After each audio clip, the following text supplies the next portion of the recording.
It is party time, Mom. Welcome to another episode of the Chad Prather Show Tuesday, which, of course, is Monday's hangover. We're just continuing on from our conversation from last night with Scott Huesing, the author of Echo and Ramadi, the founder of SaveTheBrave.org, and, of course, Don Aman, who is the founder and the owner of Minute Men Coffee. You can go to MinutemenCoffee.com and get you some good stuff. Like the very special do not tread on me. Don't tread on me.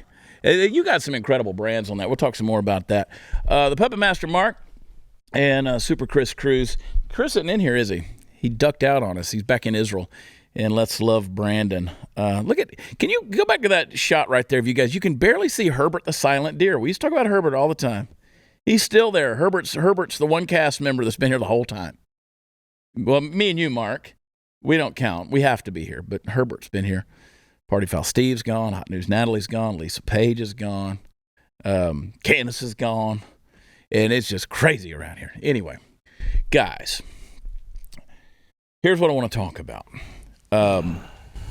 You talk about moving to Texas, both of you. Oh, yeah. And here's the problem.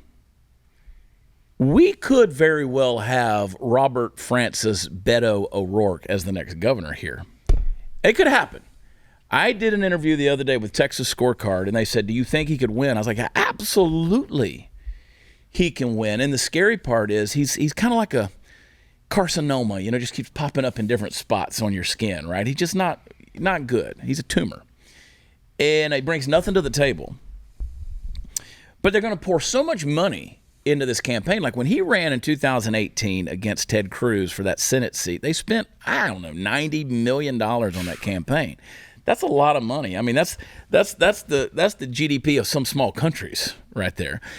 But they did all of that. And here's the thing. The scary part was just by the sheer fact that he was on the ballot, he won the down ballot. So he flipped a lot of seats in Texas, a lot of House seats, a lot of, local places, a lot of things just because they voted down ballot with Beto. But this guy's a tool bag. He is a first-class tool bag.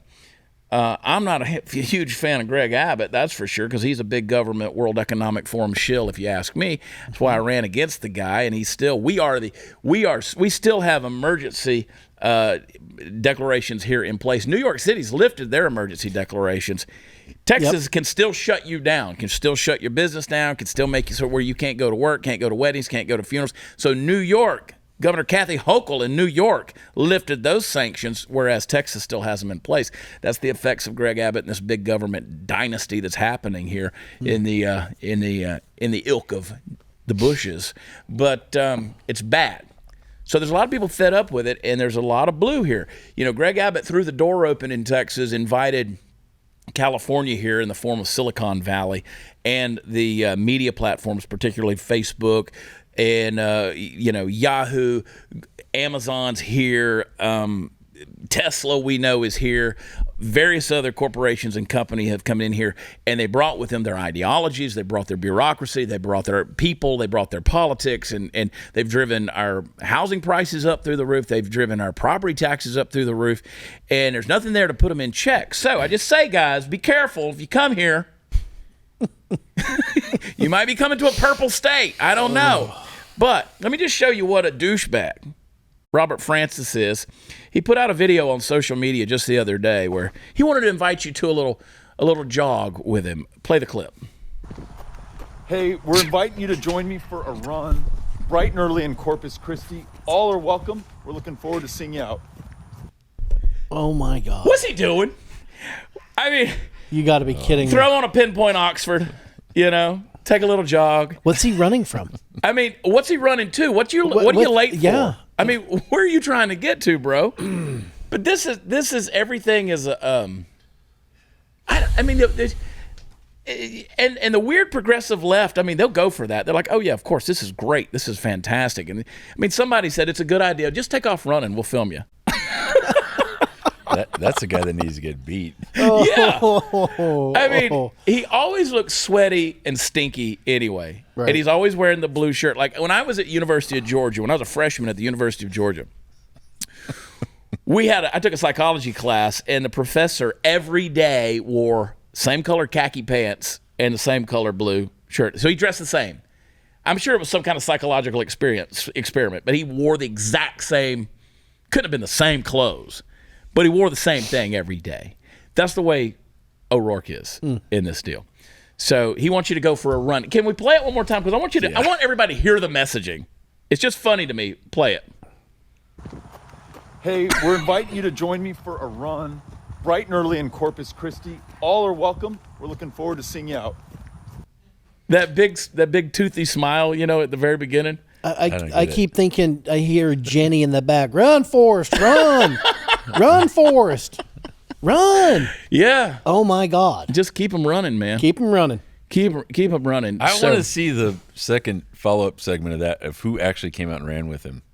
The event is coming. You could still go run with Beto in Corpus. If they all showed up, if we could get a contingent, like a company-size element in blue Oxfords to show up and run with them. That's a good that might idea. Be a real joke. That's a good idea. Yeah. And, when guests come on the show, and I never ask people to delve into politics. I pretty much know where you guys stand on a lot of things, but, I never ask people to pick sides or anything like that. But, we're in a situation in Texas where, again, we got this big government guy in the form of Abbott who's been in office in some form or fashion in Texas for 30 years. I mean, we talk about Joe Biden being in politics for 50 years. And Greg Abbott's right up there with him in regards to that. And now you have this guy, and it's like we're either way you cut it, it ain't good here in Texas. It's really not good. So, and I got to be careful when I say I don't want to identify you guys politically. We're being labeled MAGA. I'm just saying in general, conservatives out there are being called MAGA Republicans. Right. Joe Biden, that's what he's calling everybody. Right. He started out with the labeling of the ultra MAGA, and then there was you Trumpies. He said that from the stage, and I want to. There was Glenn had a guest on yesterday morning, Sasha Stone. If you guys aren't familiar with Sasha Stone, she does a Hollywood blog, and she voted for Joe Biden. She got to a point where she just got sick of all of the labeling and the calling the names and classifying people. And so she got off of her Twitter. There's an incredible article they put in the New York Post that she wrote. I read it this morning and I was just astounded by it because she basically said everything that I've been thinking for the last couple of weeks. But it was so articulate the way she said it. And but she created like a fake account to just observe the way the left was approaching people on the right, specifically on platforms like Twitter. And she said, I was astounded at the hate that was there. It's a daily thing. Yeah. I mean, it's brutal. And how the people on Twitter, of just to name a platform, are controlling the narrative with the radical ideas that they have of really villainizing all conservatives to basically say, you're not a real American anymore. Right. You don't count. In fact, you should be eradicated. You should look at my inbox. Yeah. And you were telling me you had hundreds a day of threats. It's insane. And it's funny because when we put out the Trader Joe, and keep in mind, folks, there are 3 more bags coming. Yeah. So it's only going to get better and better. But they automatically associated now everything that we do is air quote extremist. Yeah. I mean, pick an ism.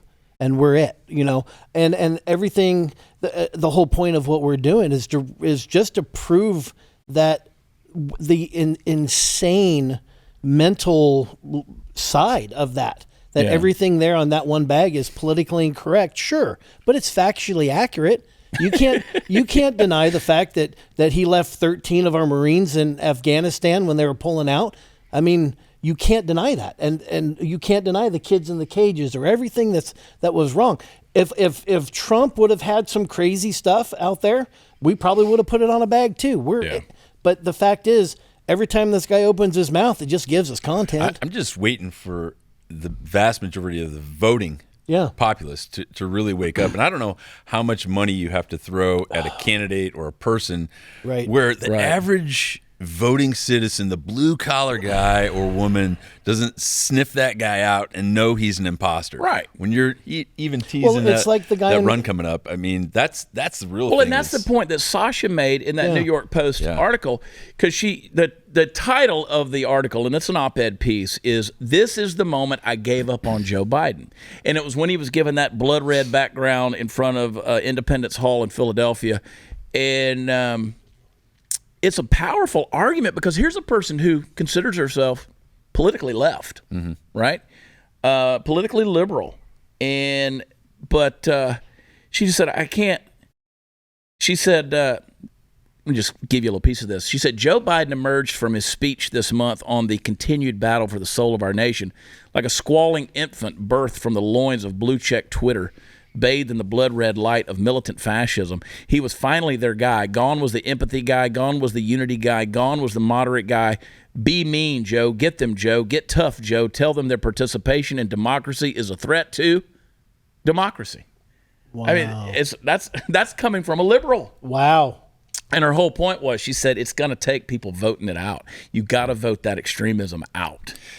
How many times do you get the flyer in the mail and for people who are registered to vote and actually go through and they see the qualifications, not just the canned blurb that is required to put in there, but go online and find out what the actual candidates represent. Some of them were, and I'm pretty loyal to my veteran tribe. Sure. We've had a lot of vets running for office. Eli Crane just took one in Arizona and several others, and I back him, Margie Eastman, North Carolina, and a few others. But I always make sure I research what their platform is, because some of them, honestly, they lean on the side of, a little bit of crazy, and I can't subscribe to that if they go so far off the sheet of music that I can't understand what's being played, man. And I've always appreciated that about you, because you're a fair-minded individual when it comes to those things, because again, your altruism isn't politically guided in regards to that. Well, we're all about voting in the best people who are leaders, right? People who actually lead and do more than lead, but care. Yeah. I mean, if you don't care about what you're doing, and I think a lot of these candidates that get so much money thrown at their campaigns, man, it is just nothing more than a power grab. Yeah. Like, that type of power is probably very intoxicating for a lot of people. And when you've got third parties throwing a lot of money at you, thinking it makes you feel special, you feel almost deserving of that when you haven't really even earned it yet. Yeah. Mm-hmm. There's a lot of them out there that are that way. But then you look at all the PACs and the super PACs and everything that are going on in the background. I mean, obviously, if you were in the marketing business or media business, you're the one. Those are the ones that are benefiting.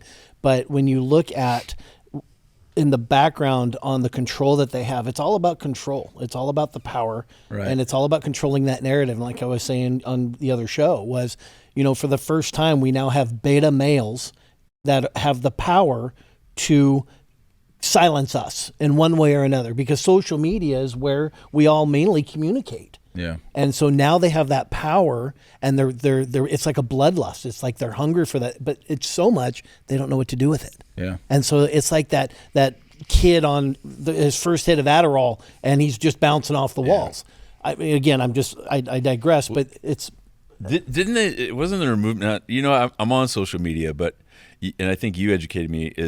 So the right was trying to take back some of what the left in the social media sphere was doing by creating their own platforms. And I don't even know what they are. Like Clubhouse was one of them. Parler and Parler. Yep, Parler's a good one that got shut down. I just don't understand. Like, if you're subscribing to this and you lean into it, and you have to really swallow that pill on the social media platforms, which are viable for business, viable for getting messaging out there, depending on the message, so it doesn't get squashed by censors or filtered. Yeah, that's probably a better word. Yep. Is filtered. Yep. Yeah. Because that's what makes them money. Well, what when you are have you doing to counter? Mark Zuckerberg goes on Joe Rogan's podcast and says, the FBI told us to stop the story about the Hunter Biden laptop for at least a week. And that was during the election. During the election, yeah. We had to throttle that back because it was a quote unquote investigation. Yeah. Anyway, let's get back into that. Yeah, let's take a quick break, folks. If you don't feel too confident about the future, well, then join the club. With everything going on around the world, now's the perfect time to stock up on emergency food. I know people think you sound crazy when you talk about that, but you're probably going to need it very soon. Listen, emergency food isn't for the paranoid; it's for the prudent. My Patriot Supply is the nation's largest preparedness company. They're currently offering a very generous 20% discount on their popular 3-month emergency food kit. It's going to give you a wide variety of the breakfast, lunches, dinners, drinks, snacks. It's 2,000 calories a day, and it's not bunker food. It is Delicious, and it will feed one person for 3 solid months. But the sale's going to end soon, so I want you to go to my site, preparewithchad.com. Do it right now. Grab your 20% savings off each 3-month kit you need. You need a kit for every member of your family. This is the affordable way to build your emergency food stockpile while you still can. And if the day ever comes when you need to fall back on this food, it's going to be more. Well, it's going to be worth way more than what you paid. I promise you. Preparewithchad.com. One more time. Preparewithchad.com. We'll be right back.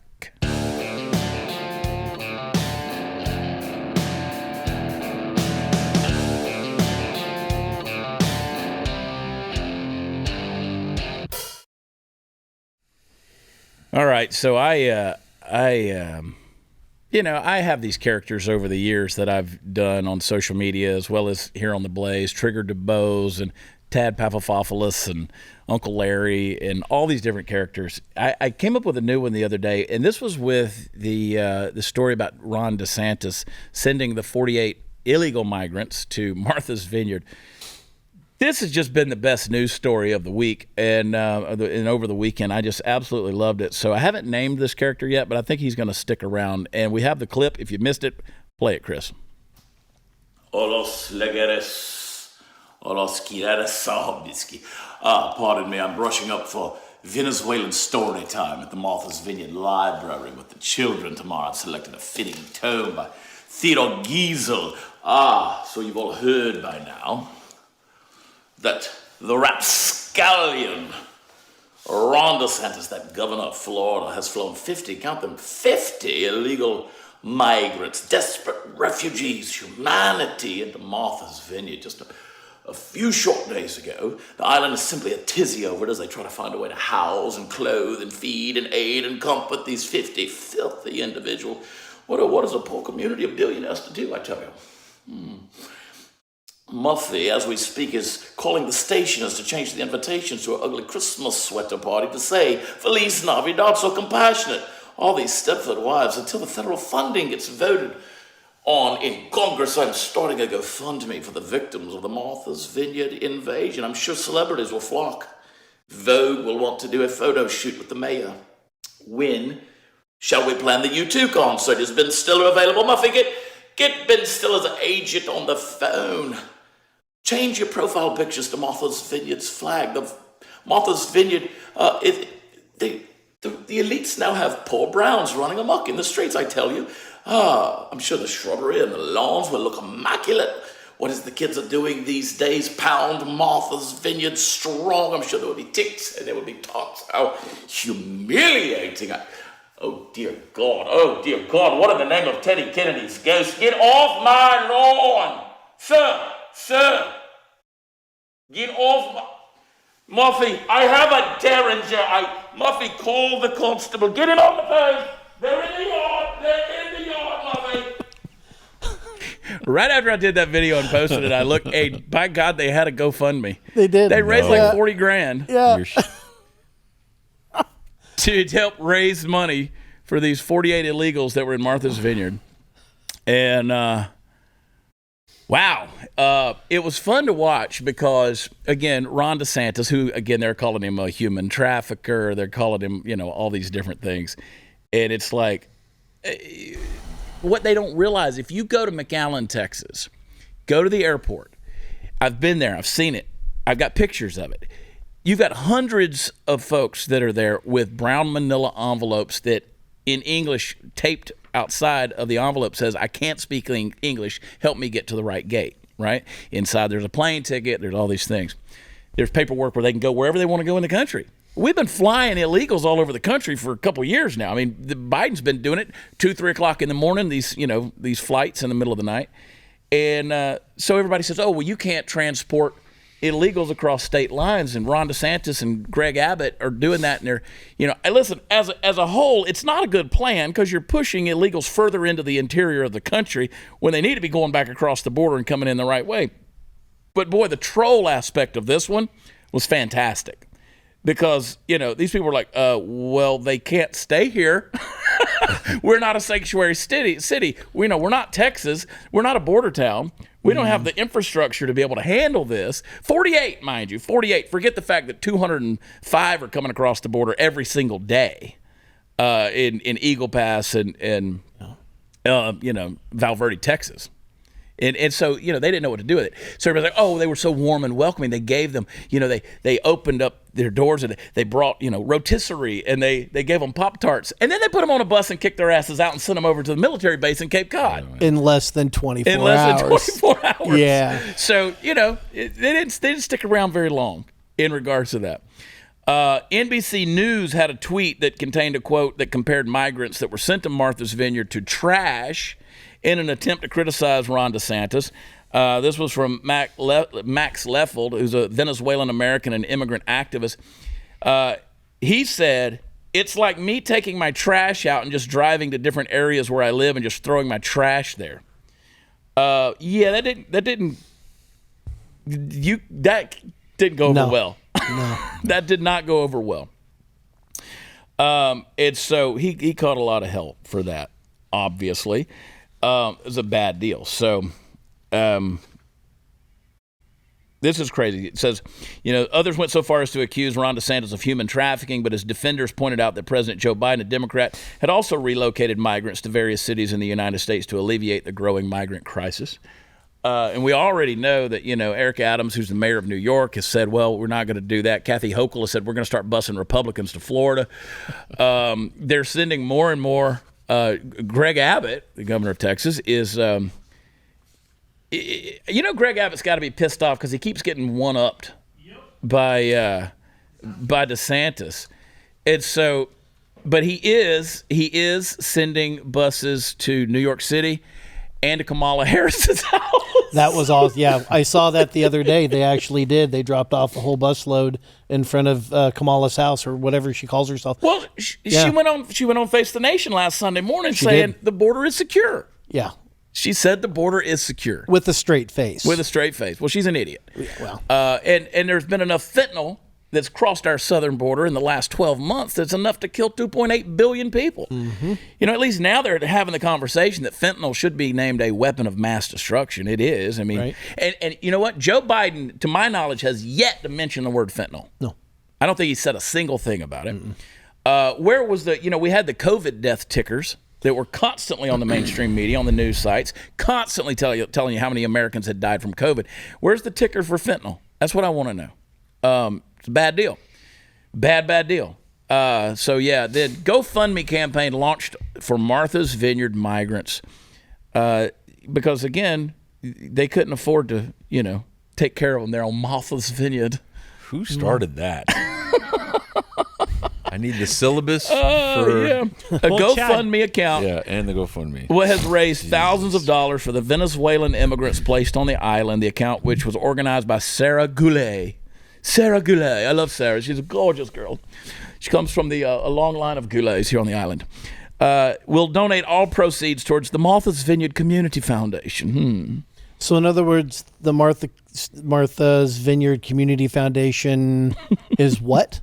Is that on the island there? Well, that's a good question. That's the one that kind of raised my antenna as well. Officials and volunteers on the island have sprung into action to provide emergency services, shelter, food, and clothing. She continued, Martha's Vineyard is a community of open-hearted individuals that view these migrants as people, not political pawns. However, the island is a resort community with only 20,000 year-round residents, and it already faces a shortage of affordable housing and off-season jobs. Please join me in donating to the Martha's Vineyard Community Foundation, which can quickly distribute funds to the neediest organizations. On their island. Yeah. Oh. I mean, for 48 Venezuelans. Right. There's enough bedrooms at the Obama compound. Right. They could have housed them all right there. I mean, there's 15 bedrooms in that thing. 48's not a crisis either. No. Come on. 2 million will cross the southern border this year alone. Yes. 2 million. Yes. All right. I had lunch last Thursday with a friend of mine who just became an American citizen, and I said, well, how was the process? He goes, it was too easy. It was too easy. It should be harder. It should be more difficult. Look, men and women have bled and died for what we have here in America. Yes. Our values are worth protecting. Our borders are worth protecting. And people say, "Oh, you're a nationalist?" Yeah. Yeah. America first, as a matter of fact. Well, and that's it. And that's why I was asking earlier is why all of a sudden is it now a crime or offensive hate speech to love our country? Yeah. One of my best friends just not too far from here over in East Texas is part of the State Patrol. He's down there every 6 weeks, and he sends me pictures and photographs. Remember the one of the gang member down there, the cartel she had the AK-47 pointing up at the helicopter. Yeah. I mean, thousands and thousands of them are crossing over the border. You got to understand where I come from. We're in Apple State. We have migrants coming in to pick all season long. It's a matter of how they come across.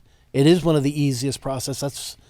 Well, they were talking to Griff Jenkins with Fox News the other day. He was interviewing one of those Venezuelan people, a Venezuelan man.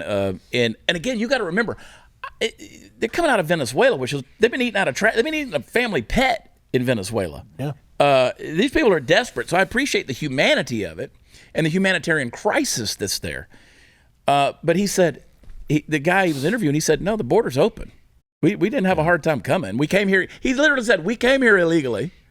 And so that's, that along with everything else that consumes like these oxygen burglars on mainstream media that are I like that. Are really using these types of sound bites to, when you talk about border security, and then conversely, again, the circles that I run in, that I have a deep affection for letting the right people in this country, and the people that have gone through the legitimate process. And I use one of my very dear friends, Sam Helly, who was my Iraqi interpreter in Ramadi.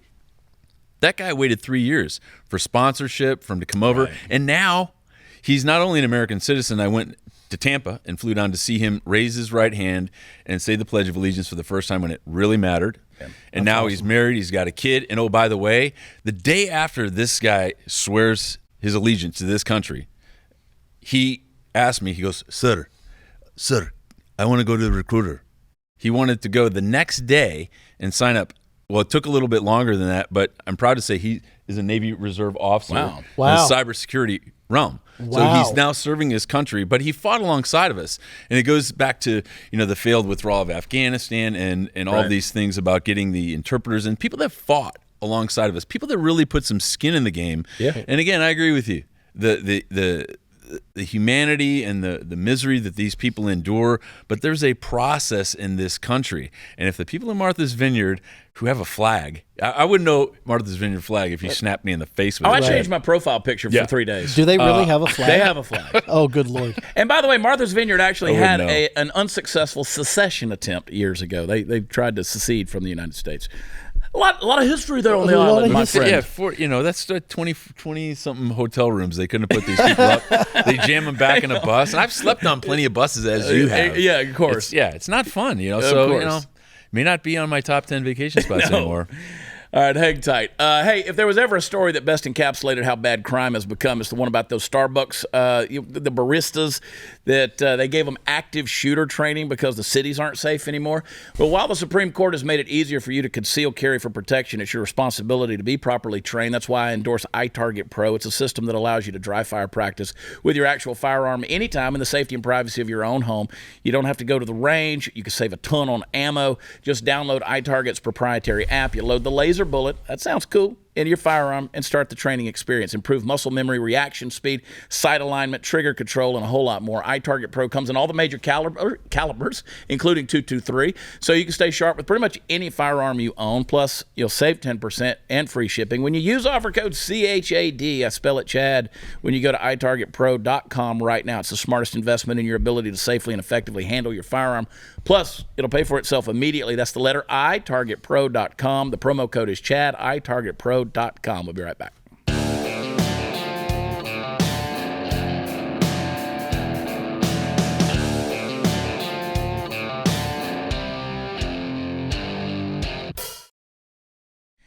All right, welcome back. It's the time of the show where I'm going to attempt to wax eloquent for just a couple of minutes. Hey, do you remember that scene in Godfather 2 when Michael Corleone says, "Just when I thought I was out, they pull me back in"? Well, that's how we've all felt several times about the delightful town of Kenosha, Wisconsin over the past couple of years. And today we're going back yet again because developments are in the air and they don't produce a particularly good smell. Do you know the name of Joshua Zeminski? Do you remember his name? Say his name, Joshua Zeminski. Actually, maybe don't, because this guy is a certifiable, literally weapons-grade douchebag. He's the guy who allegedly fired the first shot in the air the night that Kyle Rittenhouse, whom we've had on this show, was being chased by Joseph Rosenbaum and Anthony Huber. You'll remember them, of course, the poster children for the F Around and Find Out committee, who got murked for playing stupid games that promised stupid prizes. Mr. Zeminski just found out the other day he found himself once again at the mercy of the courts after being charged with felony arson and misdemeanors of obstructing an officer and disorderly conduct with a deadly weapon. Listen, I get up pretty early in the day, but I don't think I'm anywhere near as productive as this asshole. This dude has robbed people left and right, sometimes with his wife, Kelly. Yeah, he includes his wife on it. I guess the couple that attempts to slay together is apt to stay together. Kind of romantic when you really think about it. Oh, and by the way, the latest of those robberies was at knife point and was while he was awaiting trial for the arson case. He's kidnapped people, taking them to the ATM, demanding that they withdraw cash and give it to him. This, in short, because has a list of bad crap he's done too long to go fully into. This guy's bad news. And it leads me to a rather controversial question, one which might not be popular, but which I feel needs to be asked. Is it possible, just possible, that the criminal justice system existing within the bounds of the city of Kenosha, Wisconsin, is maybe just a little bit lacking? Now, how in the world is it possible that this guy spends more time out on the streets than looking at them through a set of bars? I don't want to get off on a tangent here, but what the hell is going on in these blue cities? Listen, I understand the notion behind criminal justice reform. There's no doubt that improvements can and should be made all over this country when it comes to law enforcement and the jail and prison systems. And there's good people out there making compassionate, logic-based cases for some, and I stress some of the available changes. But it is the nature of the left to go off the deep end and take any good idea and run it into the ground through the Earth's core and pop out the other side of the planet with it. The answer to crime isn't to take a light hand to violent people. It just isn't. This Zeminski dude should have been in a clink a hell of a long time ago where he wouldn't have been able to hurt the people he's been doing that to, that he's been doing since. And in closing, let me go back to where I started. You probably never heard of this guy, and guess what? You're probably not going to hear about this guy other than places like, well, right here on this show. But there's no question you know the name of Kyle Rittenhouse. And if you're watching this show, you probably understand him in a realistic context. But if you're a follower of the mainstream media, you no doubt even today know him as a monster, a murderer who got away with it OJ style on national television. Why is that? Why is it that the media covers these two men completely opposite of what they deserve? Could it be there's an agenda? I know I'm preaching to the choir. I know, but preaching to the choir is fun sometimes. Zeminski. Breathe, Chad. This world we're living in, dude. It's crazy, isn't it? I want to start a GoFundMe for Martha's Vineyard, I tell you. The $40,000. Man, it's just insane. USC partnered with Disney and the U.S. State Department, now financing pro-abortion propaganda films. That's fun. University of Southern California's Annenberg Inclusion Initiative. That's a mouthful. They announced it would be funding these propaganda films. So we've got that to look forward to. That's fantastic. That's exactly what an institution of higher learning, but it is California, and Disney should be involved with. God, Gavin Newsom's state just keeps giving back. When are you moving out of California again, Scott? When are you coming out of there? Oh, it's crazy. I don't know if you guys heard this story, but again, the U.S. has now announced they're giving another $600 million to Ukraine. They're also giving $50 million to the WNBA. So once again, folks, there's nothing more American than funding losing causes. Oh, my God. $600 million more, over $500 million still going to Ukraine, and another $50 million to the WNBA. What about our veterans? Yeah, what about them? I mean, that's the thing, right? What about mental health crisis? What about post-traumatic stress? What about veterans on the streets? It's a bad deal. We have misplaced priorities. You think? That's an understatement, right? You think? That's why guys like Scott are out there doing what Scott's doing. Right. And that's the thing that motivates all of us. It does. Because it pisses us off. Yeah. That type of money is kind of mind-blowing and also life-changing. $600 million. Oh, yeah. We were talking about this, me and Brian and Heather, before the show, was this affinity for a lot of guys in the warrior class. Like, they want to go back over. They can't say no to the thrill and excitement of being in a combat. So they've gone over. Friends of mine, a lot of people do it because they just can't get through it. But we were doing a September 11th panel, and Robert Young Pelton said, yeah, but it's what they're good at.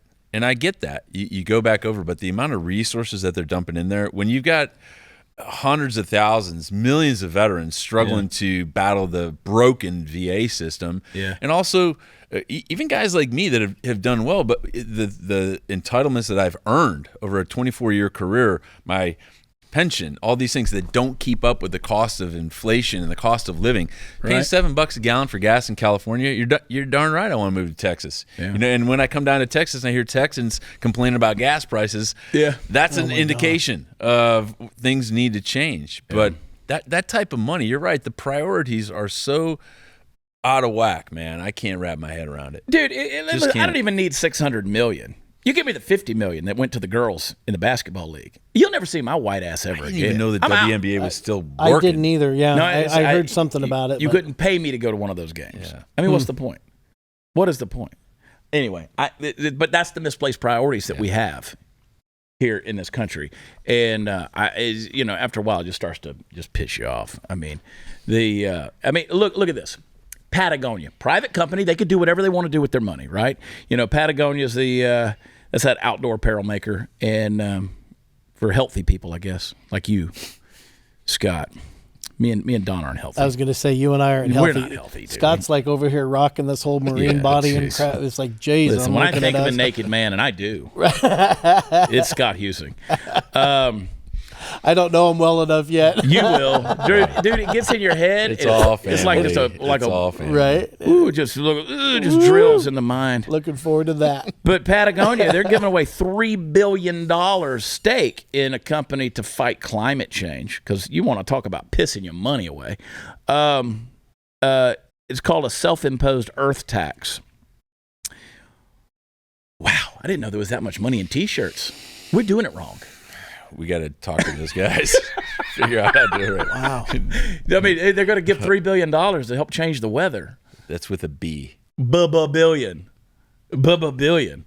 Yeah, so anyway, that's anybody watching another place not to spend your money. Yeah, anybody watching this program, please, I'm just going to throw this out gratuitously. If you want to give away billions of dollars, go to savethebrave.org. So I was going to say, split it up. 100% of donations go to veteran programs. Do this. Do this.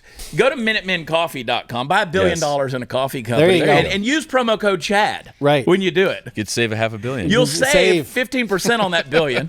Right. And he'll pay me a little commission off of it. There's a kickback It's program. a good deal. Right. It's a good deal. You get some kick-ass coffee. Come on with it. You stay hyped up all the time. All day long. Hey, homeowners, beware. You could already be a victim of home title theft and not even have a clue. There's a cyber thief out there right now that's got, they're looking at you, and they've already forged their name onto the title of your home. Here's how you find out. Go over to HometitleLock.com. They got a free offer for you guys. When you go there, you'll have a place where you can enter your address for a free, no-obligation home title scan, and you're going to discover if a cyber thief is already camping on your home's title.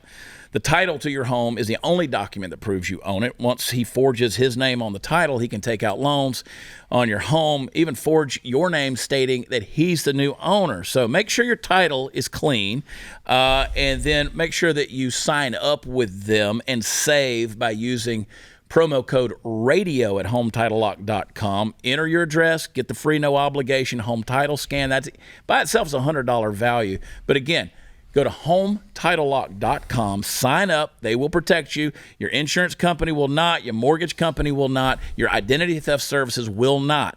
HometitleLock.com, they will. Use promo code RADIO, and we'll be right back.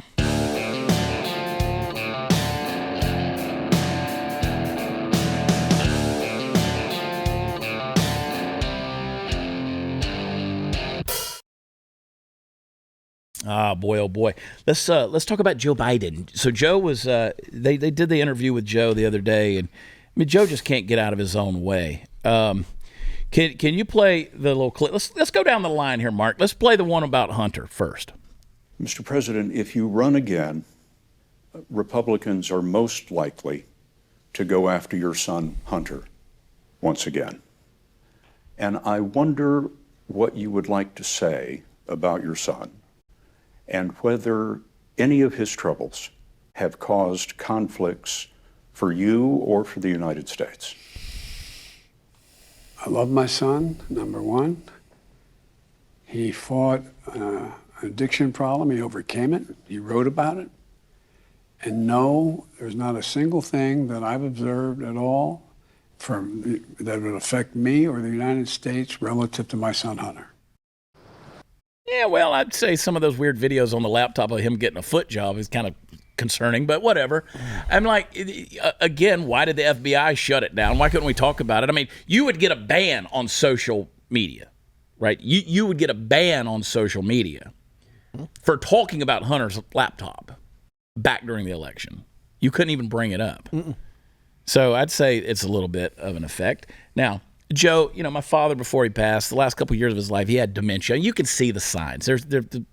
You know, as I've said, he's got sundowners at best, dementia. You know, it's a bad deal. But, you know, he asked this question about him being fit for the job, and here was Joe's response. Play it. Mr. President, you are the oldest president ever. Pretty good shape, huh? Which leads to my next question. You are more aware of this than anyone. Some people ask whether you are fit for the job. And when you hear that, I wonder what you think. Watch me. Watch me. How would you say your mental focus is? Oh, it's focused. I haven't, look, I have trouble even saying to myself, my own head, the number of years. I no more think of myself as being as old as I am than fly. I mean, it's just not, I haven't observed anything in terms of, there's not things I don't do now that I did before, whether it's physical or mental or anything else. I got an erection right now. I don't even know it. I can masturbate, but it gives me heartburn. I just watch me. Watch me. Pretty good shape, huh? Yeah. But the thing that was really concerning was go all the way down. Let's talk about inflation, right? He says, it's up, but just an inch. Play that clip. Is the economy going to get worse before it gets better? No, I don't think so. We hope we can have what they say, a soft landing, a transition to a place where we don't lose the gains that I ran to make in the first place for middle-class folks, being able to generate good-paying jobs and expansion, and at the same time make sure that we are able to continue to grow. And you would tell the American people that inflation is going to continue to decline? No, I'm telling the American people that we're going to get control of inflation. Yeah, he said in another part of the interview, he said it's just up an inch. He said, you know, we were only at 8.3, and he's like, well, 8.3, that's not good. Yeah, but we were at 8.2. It's not up much. Well, the fact that it's that high is insane. I mean, you're flirting with 10% inflation numbers. And that's just, we're not even talking about 59% on fuel, right? You talk about $7 a gallon for fuel in California. We're down to just over 5, I think now, but it was up to 7. And here's the thing. How do you function? And here's the thing that screws you up. I drive a diesel truck. Diesel isn't really coming down. No. I mean, I did $4.89 this morning. And again, that makes it harder for you to ship things like food and supplies and coffee bags. 100%. Everything. Yeah. Everything is up. So anyway, this guy, if you watch that full interview, and folks have seen tons of clips at this point, here's one that really concerned me, and that's what he had to say about Taiwan. Play that clip. Maybe. There's a one China policy, and Taiwan makes their own judgments about their independence. We are not moving, we're not encouraging their being independent. That's their decision. But would U.S. forces defend the island? Yes, if in fact there was an unprecedented attack. After our interview, a White House official told us U.S. policy has not changed. Officially, the U.S. will not say whether American forces would defend Taiwan. But the commander-in-chief had a view of his own. So unlike Ukraine, to be clear, sir, U.S. forces, U.S. men and women would defend Taiwan in the event of a Chinese invasion. Yes. Thoughts, boys? I mean, get that emergency food kit, guys. Yeah. I have no words for that. I haven't seen that, and I try not to watch him, but I've never seen that. That's insanity. Yeah, that's a debacle. Needless to say, that is a potential bad situation.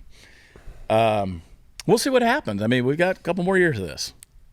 Exciting times we're living in. The thought of picking a fight in that region right now after insanity, 20 years of constant war, insanity, with a military that's more interested in inclusivity and diversity and flying pride flags alongside the American flag is a little bit disconcerting as well in terms of what we're choosing to go to war with. So anyway, that's where we're at. Hey, why not? Let's encourage ourselves real quick. Can you play a TikTok? Do it. There it is. Yes. I have had multiple students come out to me, not just with their sexuality, but also with their gender identity. It's one of the reasons I think it's so important to be out and loud and proud so that people feel comfortable coming to me and talking to me, because I don't know how much different my life would have been if I had had somebody to come talk to about this kind of stuff. My hope is that every student will have somebody that they can talk to about this. Yeah, I'm not comfortable talking about anything with her. Not anything. Where in the hell does this stuff come from? The school system. No. I mean, where are you finding this? Is on TikTok. That's on TikTok. It's on TikTok. It's deep in the inner recesses and the bowels. And listen, not just that. We get them by the hundreds. Oh my God! Of these people who are in the quote education system, public education system. That, I mean, this is where we're at. This is what we're dealing with. We have identity confused people who are helping kids who obviously have identity issues. All kids have identity issues. Do. That's the choice. That's the joys of being children. You got misguided people with a Where gender. are their parents? Yeah, it's insane. Well, that's a good question. Y'all hang tight. Don't go anywhere. We'll be right back.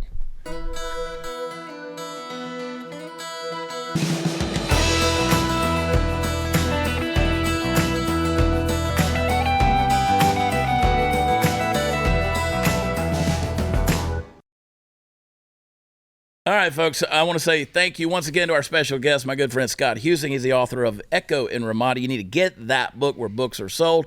And also support his organization doing a very good thing in a very creative way at savethebrave.org. Thank you, Scott.